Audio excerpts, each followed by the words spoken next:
While researching the mini-nuke build, I came across these replica naval mine props. I thought they looked really cool, and I have a fascination with retro warfare, so I decided to make one, just for shiggles. For this build, you'll need scissors, razor pens, a rotary tool, white glue, hot glue, sponge brushes, paint, scrap EVA foam, a styrofoam ball, a metal chain. You can get these at any hardware store, but I found this segment just lying in the street. Sounds kind of weird, but bicycle theft is like the #1 crime in Vancouver, so there's lots of broken bike lot chains just lying around. First, cut 14 bolt shapes out of thin EVA foam. Then cut these narrow rectangular pieces out of regular EVA foam. Then use the rotary tool to remove the pattern from one side. Cut these into 14 identical pikes using an extremely sharp X-Acto blade and scissors. Use hot glue to attach them to the bolts to make detonation triggers. Now these aren't totally accurate. Actual naval mine detonators are rounded, but my intention was to make a sort of stylized mine, you know, something that might look at home in a Tim Burton movie. They still have a pattern on the bottom, so you're gonna have to sand that off with the rotary tool. I stuck them on pins and a piece of scrap foam board so I could more easily seal them in glue. You have to do this when painting foam or else the paint job won't look good. For more on that, check the flamethrower video. I really go into depth on that one.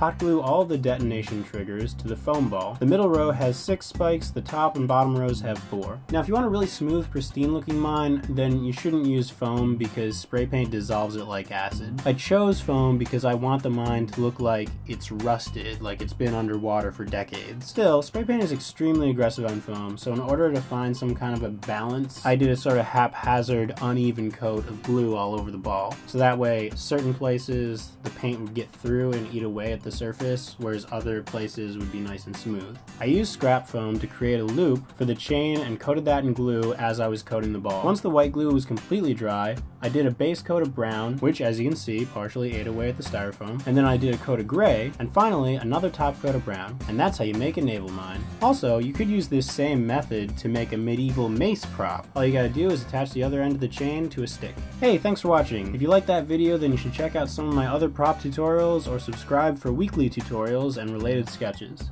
Check out.